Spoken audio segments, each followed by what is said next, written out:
Hello everyone. YS Sharmila గారికి రాజ్యసభలో seat ఇవ్వబోతున్నట్టు కూడా తెలుస్తుంది. అయితే దీన్ని కాస్త ఇంకొంతమంది అడ్డుకుంటున్నట్టు కూడా వార్తలు అయితే వస్తున్నాయి. ఈ అంశం మీద విశ్లేషణ తీసుకునే ప్రయత్నం చేద్దాం. ప్రస్తుతం స్టూడియోలో జర్నలిస్ట్ జగదేవ్ గారు ఉన్నారు. వెల్కమ్ చెప్దాం. Hello sir. Hi Zakir. Sir, Sharmila గారికి రాజ్యసభలో సీట్ అంటే ఎలాంటి సీటు అని దీన్ని అడ్డుకుంటుంది ఎవరు? అడ్డుకుంటున్నారో లేదో తెలియదు, కానీ పిసిసి అధ్యక్షురాలు చేసిన తర్వాత ఆవిడ చాలా కష్టపడి తిరిగారు ఆంధ్రప్రదేశ్లో మొన్న 24 ఎన్నికలకు సంబంధించి. కాకపోతే ఎందుకో అంటే గవర్నమెంట్ తెచ్చేంత పరిస్థితి ఇప్పుడప్పుడే ఇంకా కాంగ్రెస్కి చాలా కష్టం ఆంధ్రప్రదేశ్లో. ఎందుకంటే తెలంగాణ డివైడ్ అయిపోయిన తర్వాత కాంగ్రెస్ తెలంగాణకి కాదు ఆంధ్రప్రదేశ్కి అన్యాయం చేసిందనే స్థాయిలో ఆంధ్ర ప్రజలందరూ కూడా ఒక్క సీటు కూడా గెలవకుండా చేసేసారు. మొన్న కూడా ఇప్పుడు 14లో బైఫ్రికేట్ అయింది. 14లో 0 కాంగ్రెస్, 19లో 0, 24లో 0 ఒక్కటికంటే ఒక్కటి కూడా రాలేదు. అట్లీస్ట్ స్థానిక సంస్థల ఎన్నిక సంబంధించి కూడా ఎక్కడ కాంగ్రెస్ వ్యక్తే లేరు. మేబీ ఉండేవాళ్ళేమో ఈ తెలంగాణకి న్యాయం చేసి ఆంధ్రాకి అన్యాయం చేసింది అనే ఫీలింగ్ జనాల్లోకి వెళ్ళిపోయింది. ఎందుకంటే అప్పటి ఇంకా జమ్మూ కాశ్మీర్ ప్రకటించలేదు కాబట్టి, అప్పుడు స్టేట్గానే ఉండేది కాబట్టి 29వ రాష్ట్రం తెలంగాణ అన్నట్టుగా ప్రకటించారు. బట్ తెలంగాణకు అన్నీ ఉన్నాయి, వడ్డించిన విస్తరి. బట్ ఆంధ్రప్రదేశ్కి ఒక క్యాపిటల్ లేదు. హైదరాబాద్ని 10 ఏళ్ల పాటు ఉమ్మడి రాజధానిగా అనుకోవండి అన్నట్టుగా చెప్పారు. ఇలాంటివి ఎంత జరుగుతుంటే ఒకవైపు తెలంగాణ ఉద్యమం పీకులోకి వెళ్ళింది, సమైక్యాంధ్ర ఉద్యమం అంత స్థాయిలో నడవలేకపోయింది. ఎందుకంటే ఈలోగా వీళ్ళు కూడా కొంతమంది ఇచ్చేస్తే సరిపోద్ది, ఎవరిది వాళ్ళు చూసుకుంటారు ఎందుకులే అనేవాళ్ళు కొంతమంది. మనకు అన్ని అంటే ఎవరైతే అన్ని పెట్టుబడులు తెచ్చి పాస్తులు అన్ని హైదరాబాద్లో ఆశలు పెట్టుకున్నారో వాళ్ళందరూ బాగా సమైక్యాంధ్రకే ఓటేశారు, ఇష్టపడ్డారు. సో మొత్తానికి కాంగ్రెస్ ప్రభుత్వం ఎలా చెప్పిందంటే నెక్స్ట్ మేమే వస్తాం కదా, మిమ్మల్ని చూసుకుంటాం ఆదుకుంటాం అన్నట్టు చెప్పింది. ఏది జగన్మోహన్ రెడ్డి గారు నేనే 30 ఏళ్ళు సీఎంగా ఉంటాను అనే చందంగా వీళ్ళు కూడా అలాగే ఫీల్ అయ్యారు. రాహుల్ గాంధీ గారు, సోనియా గాంధీ గారు ఫీల్ అయ్యి మేమే ఉంటాం కదా ఇస్తాంలే అంటే, ఎందుకు వస్తారు మీరే? బీజేపీ ఎంటర్ అయ్యింది, ఎన్డీఏ భాగస్వాములు హ్యాట్రిక్ కొట్టింది. ఇందిరాగాంధీ గారు అత్యధికంగా ప్రధాన పదవులు అధిరోహించిన దాని రికార్డు కూడా మోదీ గారు బ్రేక్ చేశారు. ఇప్పుడు కాంగ్రెస్లో సరైన నాయకత్వం లేదని కూడా విమర్శలు బురద జల్లే ప్రయత్నం జరుగుతుంది, కేంద్రాది నాయకత్వం. సో అలాంటి కాంగ్రెస్ ఆంధ్రప్రదేశ్లో 0 అయిపోతే మీరు నమ్మరు. 14 సంగతి తెలియదు కానీ 19లో పోటీ చేస్తే అక్కడక్కడ 100 కన్నా తక్కువ వచ్చాయంట. మరి ఎంత అవమానం నేషనల్ పార్టీ, జాతీయ కాంగ్రెస్ అంటే. ఎప్పుడైతే షర్మిల గారు పిసిసి అధ్యక్షురాలు అయ్యారో ఇప్పుడు మొన్న 24లో పర్వాలేదు మమ అనిపించుకుంది. అంటే 100 కన్నా బెటర్గా ఓటింగ్ వచ్చింది బికాస్ ఆఫ్ షర్మిల గారు అనుకోవచ్చుగా మనం. సో అంతకుముందే ఈవిడ అన్నతో విభేదించి తెలంగాణ వచ్చి తెలంగాణలో వైఎస్ఆర్ తెలంగాణ పార్టీ ఏదో పెట్టి అప్పటి ముఖ్యమంత్రి కేసీఆర్ గారికి యాంటీగా పనిచేస్తూ చాలా అగ్రెసివ్గా పనిచేసిన షర్మిల గారు ఆవిడ దాన్ని చైతన్య రథం కూడా తగలబెట్టేశారు. చాలా ఇష్యూ జరిగాయి, ఆవిడ హౌస్ అరెస్ట్ చేశారు. చాలా ఆవిడతో పాటు విజయమ్మ గారు కూడా పాల్గొనేవారు కొన్నిసార్లు, ఆవిడ కూడా హౌస్ అరెస్ట్ చేశారు. ఇంత జరిగిన తర్వాత కాంగ్రెస్ ఎన్నికల ముందు కాంగ్రెస్లో విలీనం అయిపోతుంది లేదా కాంగ్రెస్తో టైఅప్ అయి తెలంగాణ పోటీ చేస్తుందనే వార్తలు వచ్చాయి. మరి ఏం జరిగిందో తెలియదు, మొత్తానికి కాంగ్రెస్లో విలీనం చేసేశారు. ఆవిడ ఆంధ్రప్రదేశ్ పిసిసి అధ్యక్షురాలుగా వచ్చారు. వచ్చిన తర్వాత కడప నుంచి పోటీ చేశారు. బట్ అప్పటికే ఆవిడకి కడపను పోటీ చేస్తే నిజంగా కొంగు చాచి అర్థించారు. ఈవెన్ విజయం కూడా ఏం చెప్పారు, రాజశేఖర రెడ్డి గారి యొక్క భావాలతో రాజశేఖర రెడ్డి గారి యొక్క పోరాట పటిమ కానీ రాజశేఖర రెడ్డి గారి యొక్క భావజాలము, ఈ ధ్యేయం ఏదైతే ఉందో పేదవారి కోసం అదంతా పుణికిపుచ్చుకున్నది షర్మిలమ్మను గెలిపించండి కడపలో అని విజయమ్మ గారు ఒక వీడియో కూడా రిలీజ్ చేశారు.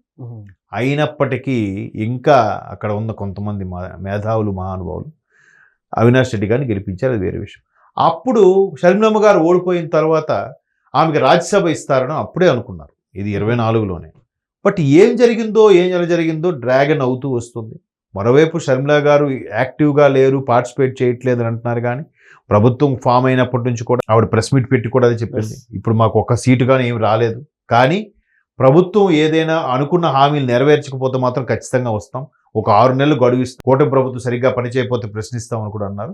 మేబీ ప్రశ్నించట్లేదంటే కూటమి ప్రభుత్వం అన్ని రకాలుగా వెళ్తుంది కూడా. ఎందుకంటే మొన్న వైసీపీ వాళ్ళు కూడా సర్వే చేయించుకుంటే కూటమి ప్రభుత్వం ఫేవర్గా ఉందనే సర్వే వచ్చిందంట. దాన్ని కక్కలేక మెంగలేక వీళ్ళు యాంటీగా ట్రోల్స్ చేసుకుంటున్నారు, పక్కన పెడితే.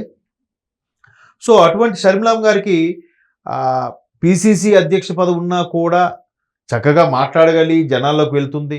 ఏదైతే కూటమి ప్రభుత్వం అలాగే చెప్పిందో జగన్మోహన్ రెడ్డి గారి మీద కూడా అలాగే ఉంది. నాకే కానీ గెలిపించుంటే నేను ఒక్క సీట్ అని నేను వెళ్ళేవాడిని అసెంబ్లీలోకి, మిమ్మల్ని గెలిపించుకుంది ఎందుకు ప్రజలు.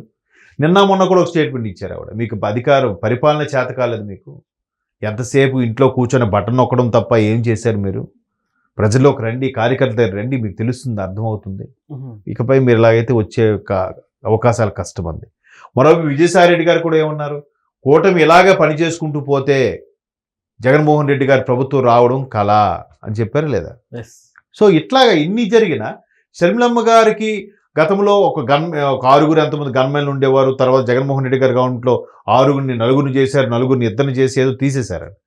సో ఒక పిసిసి అధ్యక్షురాలుగా ఉండే కన్నా ఒక ప్రజాప్రతినిధి ఏదో ఎగువ సభో దిగువ సభో ఇక్కడ ఎమ్మెల్సీ గాను ఏదో ఒకటి ఉంటే బాగుంటుంది కదా.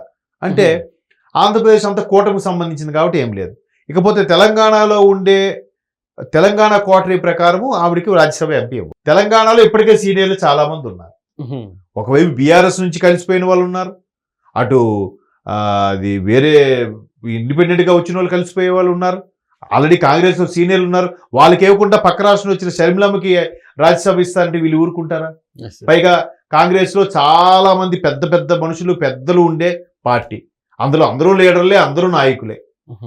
సరే కర్ణాటకలోకి వెళ్దామంటే కర్ణాటకలో ఇప్పటికే సిద్ధరామయ్య గారు, డికే శివకుమార్ గారు ఇష్యూ రచ్చరచ్చ అవుతుంది. నేను 2.5 ఏళ్ళ తర్వాత సిద్ధరామయ్య సీఎం కాదు డికే శివకుమార్ సీఎంగా ఉంటారంటే అది మొన్న పెద్ద ఇష్యూ అయింది, మరలా సద్దుమణిగింది. మరి అధిష్టానం ఏం కాంప్రమైజ్ చేసిందో తెలియదు. మేబీ అలాగానైతే డికే శివకుమార్ వర్గీయులకే రాజ్యసభ ఇస్తుంది కర్ణాటక నుంచి. మరి షర్మిలమ్మ గారికి రాజ్యసభ ఎలా వస్తుంది? లేదా ఉత్తర భారతదేశంలో ఏవో కొన్ని కేటగిరీలు చూసుకొని కాంగ్రెస్ పాలిత ప్రాంతాల రాష్ట్రాల్లో సంబంధించిన ప్రజాప్రతినిధులు, ఎమ్మెల్యేలు, ఎమ్మెల్సీలు వాటి ఓటింగ్ ప్రకారం రాజ్యసభకి సుమారుగా కాంగ్రెస్ తరఫున ఒక 4-5 ఉన్నాయంట. వాటిలో షర్మిలమ్మకి ఇస్తే ఒక్క తెలంగాణలోనే ఎంతమంది పోటీ ఉంటే ఉత్తర భారతదేశంలో కాంగ్రెస్ నాయకులు ఇంకెంతమంది పోటీగా ఉండొచ్చు. అవును, వాళ్ళందరూ కూడా శాంతపరచాలిగా, లేకపోతే రెబల్స్ అయిపోతారుగా. పైపెచ్చు రేపు 4-5 రాష్ట్రాలకు ఉప ఎన్నికలు ఉన్నాయి. ఏది కేరళ, తమిళనాడు, వెస్ట్ బెంగాల్ రాష్ట్రాలకి ఎన్నికలు ఉన్నాయి, సార్వత్రిక ఎన్నికలు. మరి వాటిని దృష్టిలో పెట్టుకొని ఆయా రాష్ట్రాల వ్యక్తులకి రాజ్యసభ ఇస్తే ఓటింగ్ కొంతైనా పెరుగుతుంది. మళ్ళీ ఈవిడికి ఆంధ్రప్రదేశ్ సంబంధించిన ఈవిడికి ఓటింగ్ రాజ్యసభ ఇస్తే ఎక్కడ బెనిఫిట్ ఉంటుంది? తమిళనాడులోనా, కేరళలోనా, వెస్ట్ బెంగాల్లో చెప్పలేం కదా. అందుకు ఇంకా ఆవిడికి రాజ్యసభ ఇవ్వలేదని ఉంది. బట్ రాజ్యసభ ఇస్తే షర్మిల గారు కొంచెం కష్టపడి చేస్తారనే ఒక ఇది కూడా అధిష్టానంలో దృష్టిలో ఉంది ఆవిడ. ఓకే, ఎందుకంటే కొంచెం బెటర్గానే తిరుగుతున్నారు ఆవిడ. రాజశేఖర రెడ్డి గారి హయాంలో పనిచేసిన వాళ్ళందరినీ కలుపుకుపోవడం, ఇవన్నీ చేయడం వల్ల ఓటింగ్ పర్సంటేజ్ పెరుగుతుంది. కాబట్టి రాజ్యసభ అనే ఉంటే ఒక డిగ్నిటీ, ఒక క్యాడర్, ఒక ర్యాంక్ ప్రకారం ఆవిడకు ఒక సెక్యూరిటీ అన్నీ ఉంటాయి. రాజ్యసభతో పాటు అధ్యక్ష పదవి ఉంటే బాగుంటుందని అభిప్రాయం. మరి అధిష్టానం పిలిపించింది కాబట్టి ఎలా డిసైడ్ చేస్తుందో చూడాలి. మేబీ ఈ మహాత్మా గాంధీ పేరును మార్చేశారు కదా, ఉపాధి హామీ, దాని మీద ధర్నాలు చేయడానికి ప్లానింగ్ పిలిచారా లేదా రాజ్యసభ ఇస్తారా అన్నది ఇంకొక 2 రోజులు అయితే క్లారిటీ వస్తుంది. Okay sir, thank you.